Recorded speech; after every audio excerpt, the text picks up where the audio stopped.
Well, howdy, roofers, and welcome to Roofer Growth Hacks, the podcast that's dedicated to highlighting those in the roofing industry, learning how they overcame growth challenges with creative growth hacks, and connecting them with others in the roofing industry. I'm your host, Chris Hunter, founder and chief marketing officer of roofingsites.com. I'm also the author of The Ultimate Guide to Digital Marketing for Roofers. Well, I got a little story for y'all. Paul Sanneman is the CEO of Contractor Staffing Source and is someone that I've asked to come on to Roofer Growth Hacks several times in the past. In this episode, I asked him to come on to talk about the current state of recruiting in the roofing industry. So listen up as Paul shares some awesome growth hacks.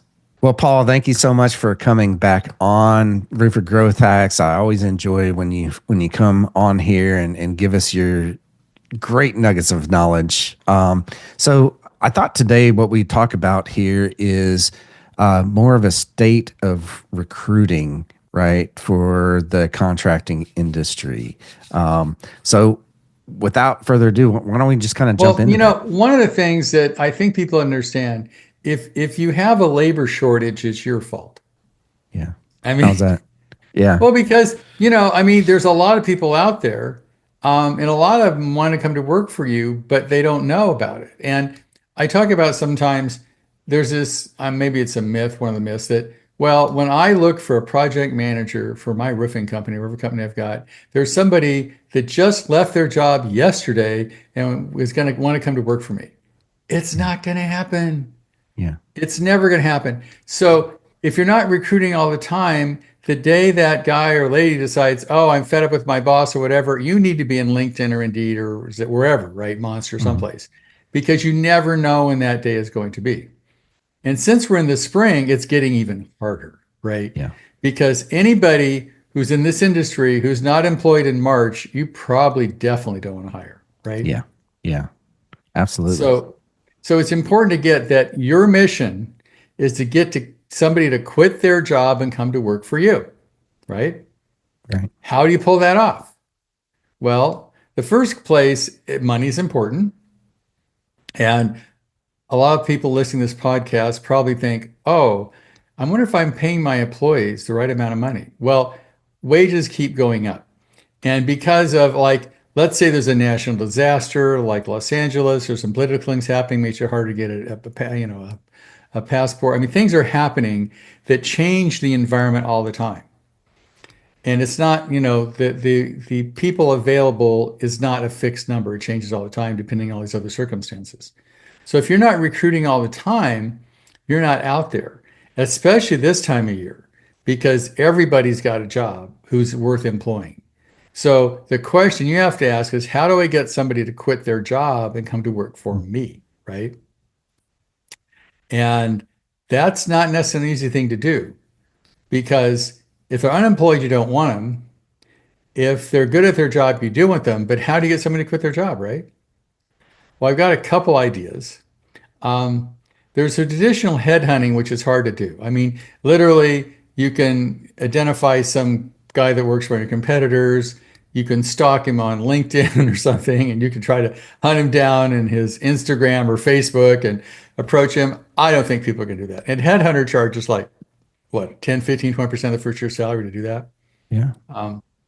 That's not probably a viable, thing for most of the people listening to this podcast. What we do is we're just out there all the time, right? So if you're looking for somebody all the time, the person you probably wanted, you should have been looking for 4 months ago, right? Yeah, right. Not now. And so now you're saying, how do I get to quit the job? Now, one thing you got to make sure that what you're offering is what's true in the marketplace. Mm-hmm. And I would say with a national disaster like Los Angeles, labor rates have changed, right? Supply chain have changed.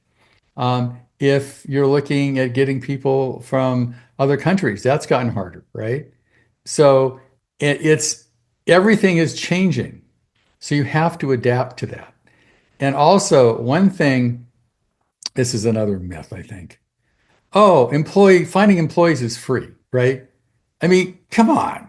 You think it's like, oh, in the old days, I do a great job. I'm the best roofer in town. I don't need to market. I don't need to run ads. I don't need to be out there because people just know who I am, right? Mm-hmm. They have the same insane belief when it comes to employees, Yeah. right? I don't have to spend any money finding employees. They're free. I just put an ad in and they'll show up.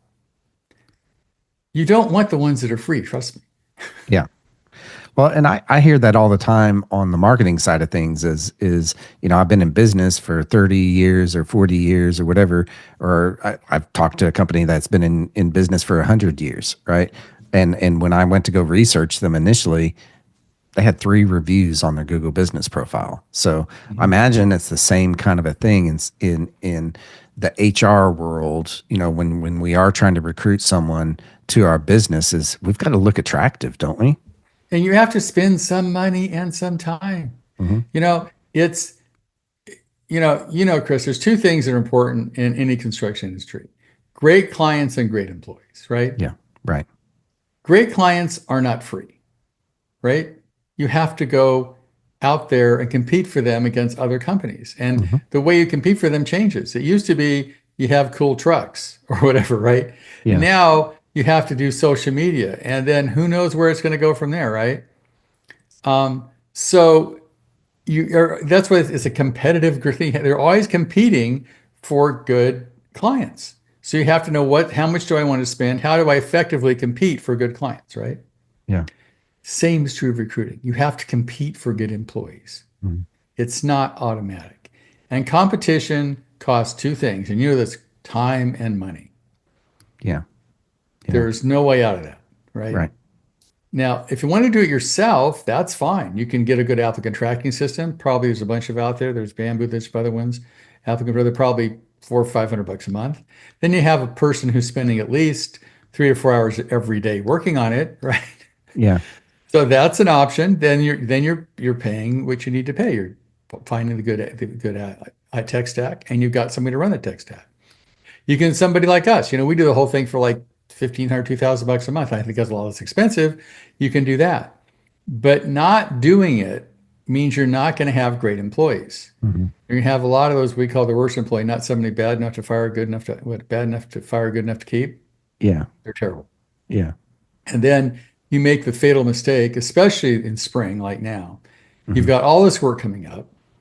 You can't find anybody because your normal method of asking all your friends and brothers and sisters or whatever's going on out there, and then also putting your ad in Indeed or whatever you're going to do, and can't find anybody. All of a sudden, you're understaffed, right? Yep. And you got people calling you saying, "I need your service," whatever it is, and you can't deliver. So what do? You hire somebody you should not hire. Right. And it hurts your brand because of that, It right? It it hurts the killed. I mean, company. Yeah. what you spent years developing, like your brand, Hmm. integrity, honesty. Everybody, loves you. It's really cool, right? They like working Yeah. there. You bring this guy or woman on board who's the wrong culture fit, Hmm. Yep. and they only lie once in a while. They only trash the company occasionally. Yeah. And so what happens is you're strong as your weakest link, right? Hmm. So you've lowered the entire standards of your company. And everybody's looking at that person going, wow, he's 15 minutes late. Doesn't Yeah. seem to matter. He Right. told the client that our company's horrible. That doesn't seem to matter. He treated the client terribly. Doesn't seem to matter. Is this the company I went to work for? Yeah. Right. Wow. And what's interesting, these are the same exact conversations that I had with my clients and what I've been preaching, in November, December, January of, is what you're doing now on the marketing side of things is going to affect you in the busy season, right? Right. Are you in the right place at the right time that people are searching for you? It sounds like it's the same kind of a It's thing. the exact same thing. I mean, I've got a couple people call me up and oh my God, it's spring. I've got all this work and I haven't got anybody to do it. I Yeah. mean, you can always buy a new truck. That's easy. You can, buy equipment. That's Yeah. easy. Finding a person, there's no like, you can't go down to the local person store and buy one. They're not Right. there. Right. Right. Right. And so you're going to end up hiring the person who's going to like not help your brand. Let's put it that way. Right.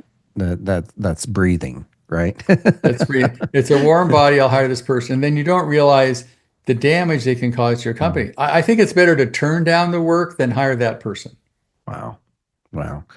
So let's say that they have put this off. They're it's now the end of March. By the time that this is airing, we're recording, by the way, in the end of February here. But it's the end of March. They're listening to this. They need somebody. What do they do? What's your recommendation? Well, I'm going to maybe sound self-serving. They should call somebody like us, right? Yeah. Because that's what we do, right? So we post 200 to 300 job ads a day. We go through 6,000 resumes a week. We've hired, whatever it is, 10, 15 people a week. If not us, find those what the heck they're doing. I mean, headhunter is going to cost you 15%. We're going to cost you way less than that. I mean, it was interesting. I had a client. He spent $16,000 each to hire two salespeople for his roofing company, right? Yeah. And we charge him $17,000 a year, all year, to hire 5 positions all year long. Like no contest, right? Right. But I mean, that's why I started this company. But if you haven't got a guy, you're going to have to do, as we talked about, advertise everywhere, use Hmm. AI, put a bounty on the person. I mean, look at it as a real problem. You've Yeah. got to throw resources at it, which is time Right. and money. And if not us, Yeah. do it yourself, find ATS. But remember the things we talked about, and one of the last ones about the 10 steps of successful recruiting. You got to write a job ad. The Hmm. job ad has to get the person to quit their job and come to work for you. This is probably the hardest time of year to do that, right? Yeah. Yeah. And Because it's they're a big employed. risk for them too, right? It's a big risk. And then Yeah. you know what happens when they decide to quit their job and come to work for you? What does their old boss do? Yeah. Yeah. No, it's not. Yeah. Their old boss says, okay, they come to their boss, they look at, I'm going to go to work for this new company. I have to leave. They're offering me $30 an hour. You're paying me 25. What does the Mhm. old boss do? He's gonna say, okay, let's raise it. Let's raise What it do to we do? 25, right? Yep. To 30, right? That's what Yep. happened So it because he becomes a needs it bidding just as war. bad as you do, right? Yeah. Yeah. Becomes a bidding war then, right? Becomes bidding war for employees. And it's Hmm. not a good thing. And it's because you didn't recruit all the time and market all the time. It's just sort of like, oh my God, Chris, I don't understand why you don't have this many, as many, people as they had last year. And they find out some, whatever private equity company bought their competition is Hmm. dumping, 100,000 a year into advertising if they weren't, Yeah. right? Yeah. So speaking of which, what are you seeing on that in the industry? And I know that you've got a lot of clients everywhere, Right. We do. So Yes. you've got a lot of data there. What are you seeing, on private equity coming into the Well, industry? private equity is preferring roofing, HVAC, for some reason, maybe plumbing. They're staying away from things like home improvement, Mhm. maybe new home building. They're trying to get to industries that are heavily. I mean, like if you're an HVAC company and you've got a book of business, that's pretty stable. Yeah. But Yeah. if you're a roofing company using all the technology, that's pretty stable, right? You Right. pretty much can predict revenue. Hmm. Whereas if you're a remodeling company, it's hard to predict revenue. Yeah. Yeah. So I would say the companies where it's easy to predict revenue and there's a lot of cash out there right now looking for Okay. something to do. Because we talked about earlier, because AI has disrupted a lot of industries. Like Mhm. if you're in the medical field or you're making movies or you're anything where you're selling information for money, the cost is dropping like a rock, Yeah. Yeah. right? And so if you have 100 million bucks, you're not going to go build a health center. You're not going to go, put it in any industry that's being disrupted by AI. You're going to find, okay, where's a safe haven for this money? Oh my Right. God, HVAC. That's safe. Roofing. That's safe, right? Yeah. Yeah. So you're going to put the money on something that AI is not going to disrupt in the foreseeable future. Now I know they're using drones to paint things. I've seen that. They're Mhm. using some weird stuff to put on roofs that's, weird as far as, new robots and stuff. But it's going to be a while. Yeah. When you physically have to do stuff, that technology is going to be a while. Where it's just information. If you have a call center in India, good luck with that, right? AI can do it for you, Right. Right. right? Yeah. And so, and we have AI. If you have, you want to have people, like salespeople, if they don't have to be on location, we're just literally moments away from AI making your sales calls for you, Hmm. Yep. and quoting for you and that kind of Right. stuff. Right. but it can't go put on the roof yet.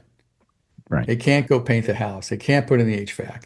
So there's a lot of money coming in there. And if I was in this industry, I'd build it up in the next 3 years and I'd sell it.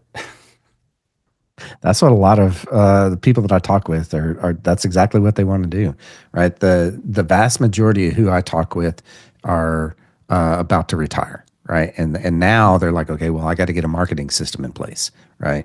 And I got to build this up to X amount to be able to sell it. So, Right. And the marketing 100%. system just, you have to get a good way of getting employees. If you say, well, I've got a marketing system that's proven, I've got a recruiting system that's proven, so Right. I'll always be able to find employees and I'll always be able to find clients, then you're much more attractive to Mhm. acquisition versus somebody where you're doing the sale and you're recruiting the people because they're your friends both ways. That's not worth much. Yeah, 100%. So you touched on it a little bit there, but I want to dig into it. And we typically stay away from political type stuff here, but I do want to dig into it because it is very pertinent to what's happening in the industry right now, Well, right? it's what's happening is obviously there's a huge part of our labor pool that is either legal, and it's just not the way it is. I mean, it's been around forever, right? Yeah. Well, the current administration is doing a shock and awe, trying to scare everybody, and Hmm. it's unfortunately or fortunately, it doesn't matter where you political, it's working. Yeah. So that labor force, which has been around and stable forever, is getting a lot less stable. Hmm. And so, I had a guy that was depending on, 20 people or 30 people coming in from, I don't know, Puerto Rico or someplace. They can't get their visas. Um, and so you've got to plan for that kind of stuff. And the same thing with, like natural disasters. I mean, can you Hmm. picture how hard it's going to get people to work for you in Los Angeles? Yeah. I I mean, can't even it's imagine. insane. There's billions of dollars of the work, and who's going to do it all? Yep. Supply chains are going to mess up, getting approved. I mean, it's going to be a mess for Hmm. 5 years, easy. Yeah. I mean, there's a 100%. lot of opportunity, but if you don't have the people and the resources, you can't build stuff. Yeah. And that's the same thing in Florida. Last year, what was that, October, that Mhm. the hurricane came through. They had several hurricanes in Florida last year, but the Right. big one that came through was Central Florida area. It's the same issue there, right? They've people. It's supply goes up, right? Uh, Yeah, what's going to happen? demand goes up and supply goes down, price goes up. I mean, Yeah. basic Right. economics, right? Right. So, I'm sure the cost of a roof in Florida went up Oh after yeah. the hurricane. I'm sure the cost of building a house in LA is going to go up after a bunch of them burned down. It's just supply Yeah. demand thing, right? Right. And so as a company, you have to adjust your marketing, your labor. I mean, the two things you've got are clients and employees. Yeah. And you should spend most of your time figuring out how do I get great clients and how do I get great employees? Mhm. Because the minute you compromise on both, you are in trouble. I mean, 100%. I've been coaching for many years, and there's two big issues that always come up. I never should have taken that client. Yeah. Right. You're getting sued, it's a big mess. And the big problem in this industry is most of your clients have more money than you do, especially your Hmm. high end, right? Right. So you're showing up to the fight with a knife and they have a gun. Who's going to win, right? Right. Right. So if a rich client decides not to pay you, you're not going to get paid. Hmm. It's just the way it Exactly. goes. So that's why it's really important to have good clients. Same thing with employees. If you hire that guy you shouldn't hire, I had a guy that hired a guy, I told him to fire him, he didn't fire him. And then when he fired him, he told everybody that he had all the emails, said this company's going broke. They Oh, do that. wow. And if you're in some states, you'll file for wrongful termination because you're just that way, right? Yeah. And so one bad employee can really mess up your life. Mm. And 100%. one bad client can just mess up your life. Unfortunately, that's true in this industry. And I'm sure, Chris, you have examples of both, right? Yes. 100% on both sides of those things. On both Yes. sides there, right? Yeah. One Exactly. client that has caused you way more trouble than you ever thought Right. because they Right. don't pay, they sue you, they do all kinds of horrible things just because they Hmm. can. And that one employee who you knew you shouldn't have hired either cost you money because it doesn't do the job right, you Yeah. upset somebody, you fire him, he does wrongful termination, he messes up your culture. So don't, how do you not get the wrong client and how do you not get the wrong employee? Yeah. because you're looking for clients all the time, because you have a great marketing plan and you can be picky, and because you're recruiting all the time, you have a great recruiting plan, you can be picky. You Mhm. don't have to take that person. And I've learned something after doing this many years, Chris, is that is if in your gut you shouldn't do it, follow your gut. 100%. Yeah. Because I can't tell you how many people when I was coaching say, I knew I shouldn't take that client. I knew I shouldn't. I just knew it. The day he signed up, I knew it was trouble. And in fact, I have a client right now, he's owed $1 million and he may never get it. Wow. And he knew the day he signed it up, he shouldn't have taken it on. But he was driven by money, for lack of a better term. Well, it's a big client, blah, blah, blah. So he took the client, he should have. I have other guys that took on an employee and they fired him, and it has been legal disaster. Man. Yeah. So I think 100%. people don't realize the risk until they get hit. And maybe our job is, as a marketing person like you, a recruiting person like me, is to try to forewarn people. Say, look, Hmm. you know, don't take the shot. Learn from our experience. Market all the time and recruit all the time so you can be picky in both of those, right? Right. 100%. Love that. Roofingsites.com. Since 2018, roofingsites.com has helped roofers double their sales by getting their marketing right using the 4R roofing marketing system. If you're a roofing company owner wanting to grow your business, be sure to go to roofingsites.com and sign up for a roofing marketing strategy session with me. So, what else is going on in the industry that we need to be kind of thinking about? I mean, yeah, we're heading into busy season. We're in the roofing industry, busy season for most is right now, right? Starting right now Right. through, you know, end of October or so. What should they be thinking of beyond what we've already talked about on recruiting? How can they get Well, better they people need in? to they got to remember what's it going to take to guy to quit his job and come to work for you.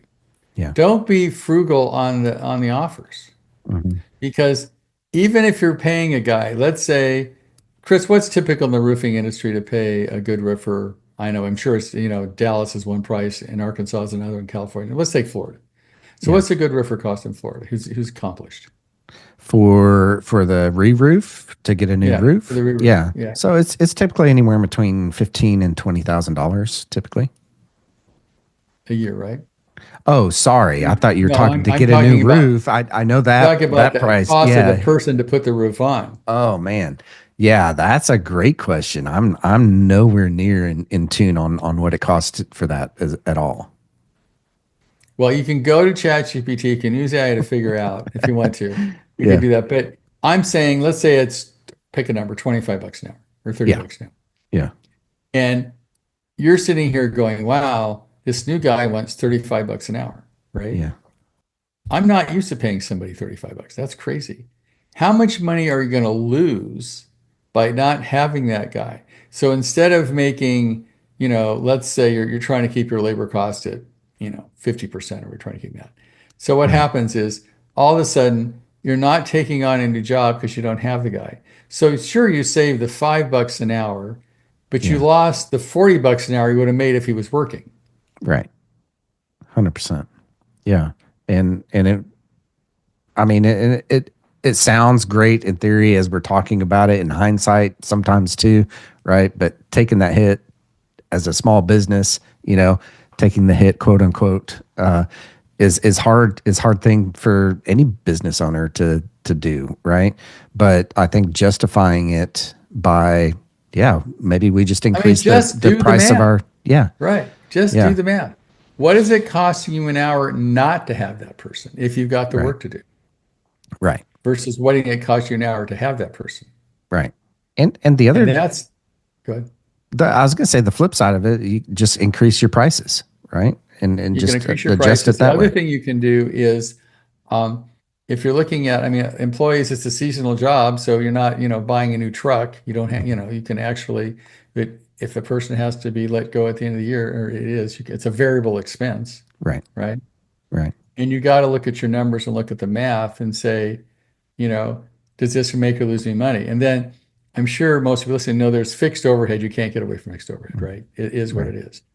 And then anything on top of that, once you meet your break even, everything drops to the bottom line, right? hmm, Right. You paid for your trucks, you paid for your off, you paid all that stuff. So that, if you're looking at that guy, okay, I didn't hire the guy for 35 bucks an hour. I'm Mhm. now losing, pick a number, 35 bucks an hour for the time he's not working. And let's do the math here just for fun. Let's say that's 35 bucks an hour. And let's say it goes for, pick a number, for every 10 hours, that's 350 bucks. You're going to lose off the Right. bottom line net, Right. Right. because all that after break even goes to the bottom line. So Yes. all the work you're turning away with that guy is money you don't have in your pocket. Yeah. Absolutely. And that's a huge opportunity loss there, you know? It is. I mean, you can't ever make that back up. Mhm. So that could be literally $50,000 you didn't make Yeah. because you wanted to save the $5 an hour because it was expensive. Mhm. So right now, right, as we are talking about all of this, what's easier to find? Sales or operations people? I would say sales is always hard to find Mm, because good salespeople make a lot of money. yeah. We're talking 100. Good operations people are less expensive. Now, the advantage of both operations versus actually doing the work, salespeople, if you're selling telephones, you can sell roofing, right? Yeah. And you can use a lot of automation for that, right? Because there's things right now that give you, in the roofing business, that will give you quotes in 5 minutes. They Yeah. take aerial photo of the roof and they do the quote. So you can use Yep. a lot of technology to aid your salespeople so they Hmm. get back to people quickly. Operations, there's project management software. So there's a lot of, Hmm. technology to help both of those. So I would say first invest in technology because that's cheaper than people any day. Yeah. Right? So use the best, AI, whatever you can, or the best programs available to help operations, whether it's how to do your, some kind of project management software, whatever, Yeah. and use the best AI you can to help your salespeople finding leads, tracking leads, some kind of CRM or whatever that's going to help you do that.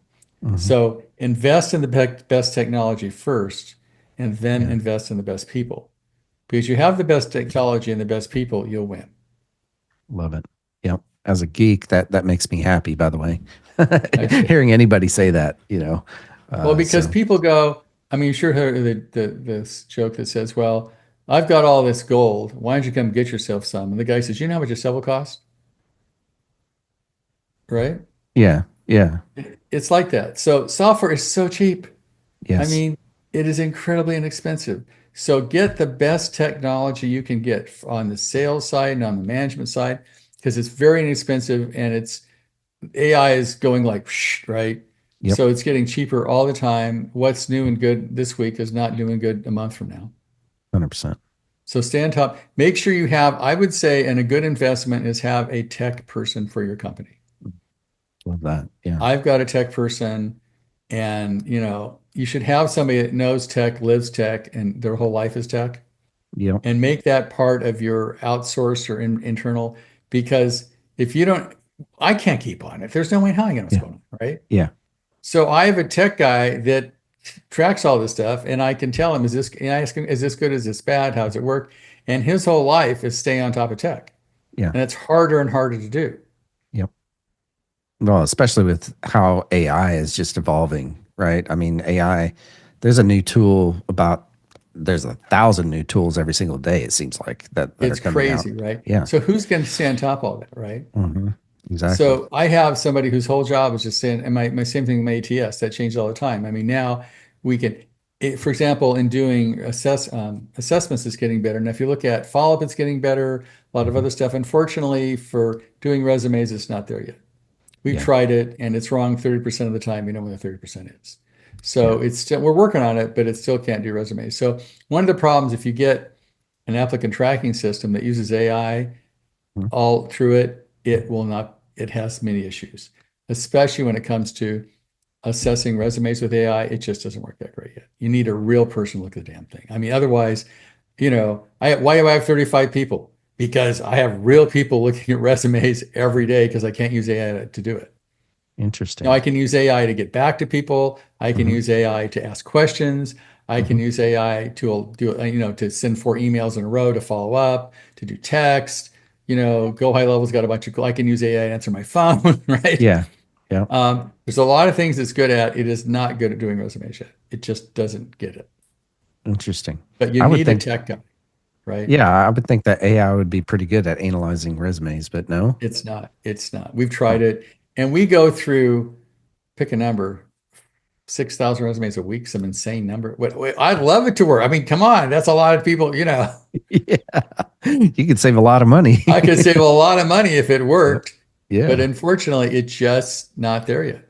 Interesting. All And we right. have some people that they're using, there's a lot of applicant tracking systems out there that are doing that because it's a way of saving money. But if it's wrong 30% of the time, you may have dropped the perfect candidate, right? Wow. AI is So wrong. it's not, it's good at some things. It's really good. It answers my phone. Makes my appointments.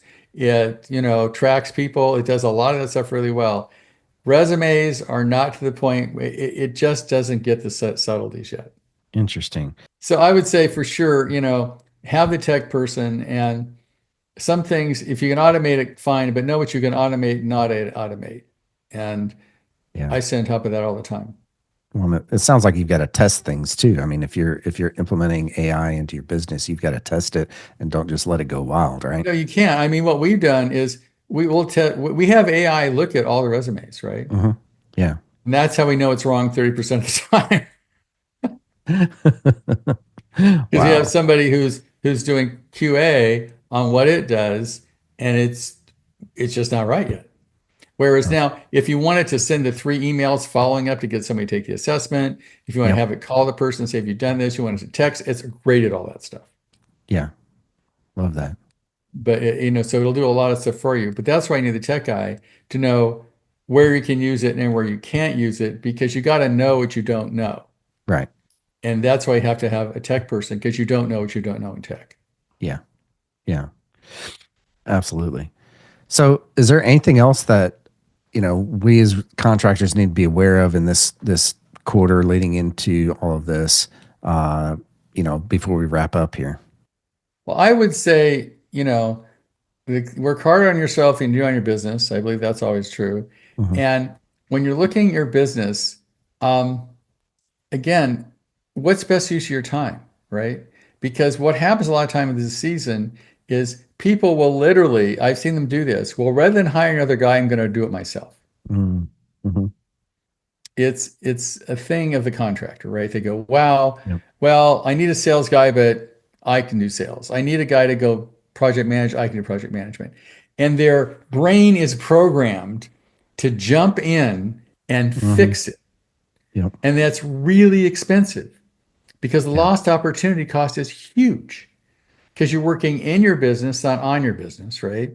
And so what happens this time of year is a lot of guys, rather than hiring more people or getting more tech or what do they need to fix it, will say, look, I can do this. And then they jump in and it's costing them a fortune and they don't get it. I'm sure you've been guilty of that yourself, right? Oh, absolutely. I think that, and that's just not contractors alone. That's every single business owner out there, right? Is that you make that little mental calculation. We talked about this earlier. You make that mental calculation. Well, $35 an hour versus I can just go and do it, but you're not thinking in the bigger picture of, Well, I well, mean, I could be and the easy billing way to do this, $100 an hour Chris, for that. is Yeah. figure out what are you getting paid as an owner? Hmm. Any owner doing any should make $100 an hour. I mean, that's like only 200 grand a year. That's like any kind of business. If you're not making 200 grand a year, you're doing something wrong, Yeah. right? Right. So you're at $100 an hour. So anytime you go do filing, empty the trash, it's costing $100 an hour. Now, if you Yeah. want to mow your own lawn, hey, go for it. It's $100 an hour. But if you love mowing a lawn, go for it. Yeah. But if you're trying to do it to save money, bad idea. So I think Yeah. the acid test is when you're looking at doing something, is it worth spending what you're making an hour to get that done? Hmm.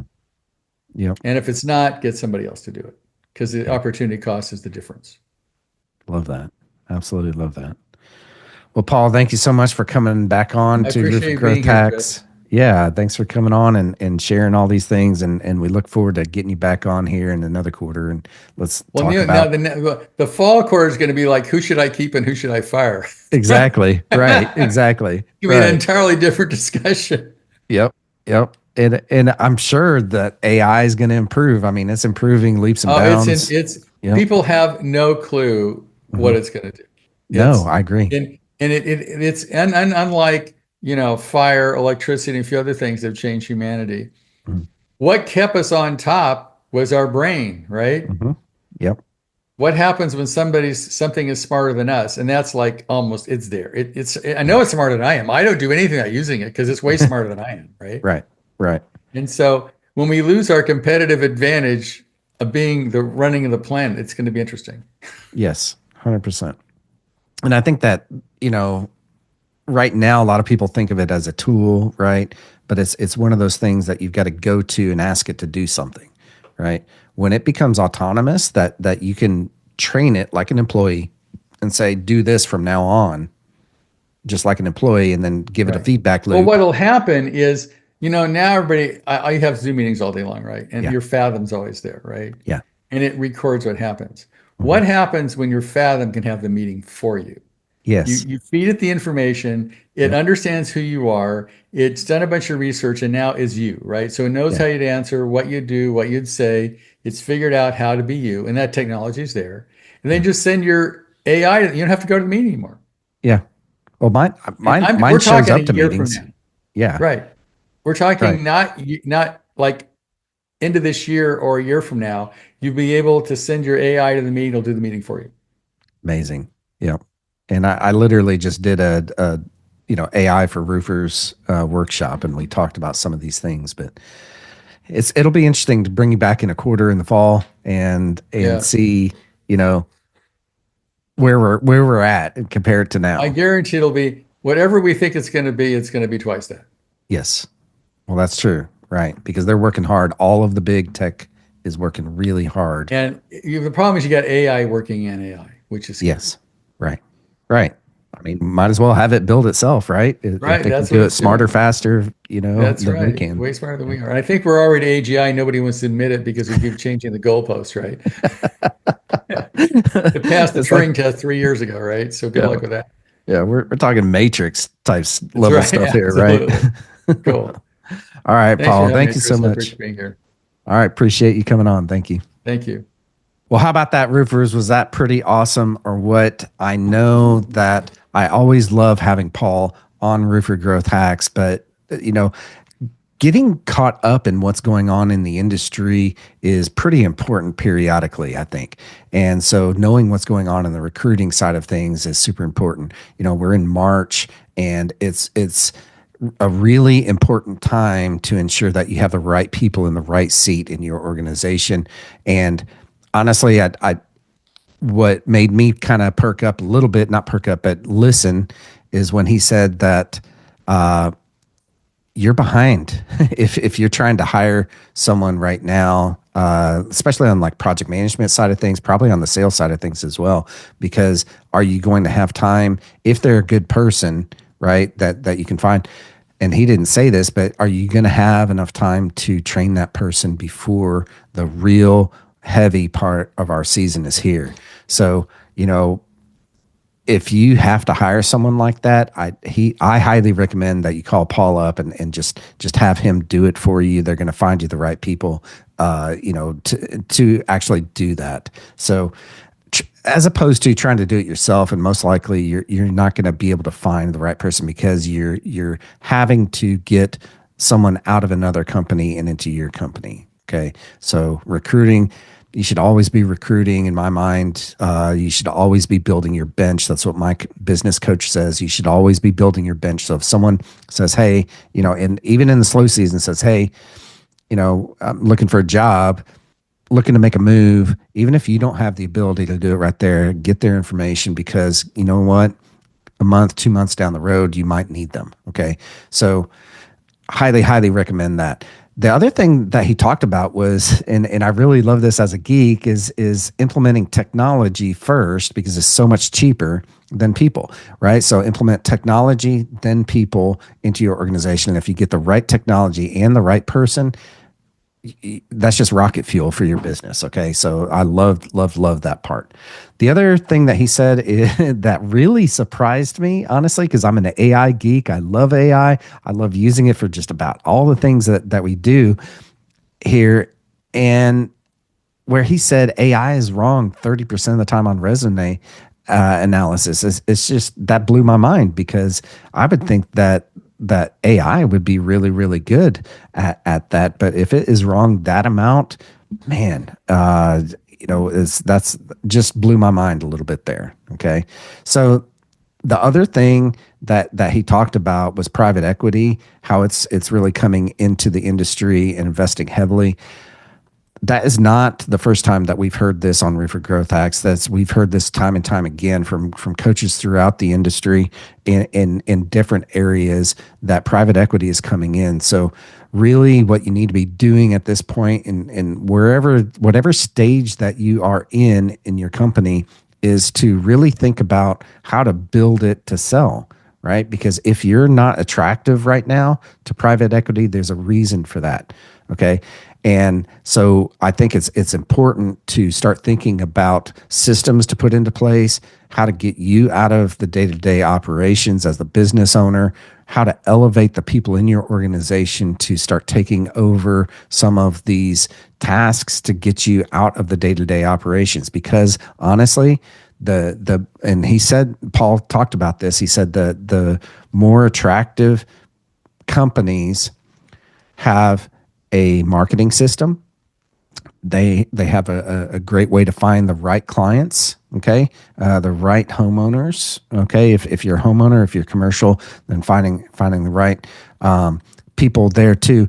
But not only finding the right clients, but also finding the right people to do the job. Okay, like he illustrated, that one person could easily mess up your entire organization.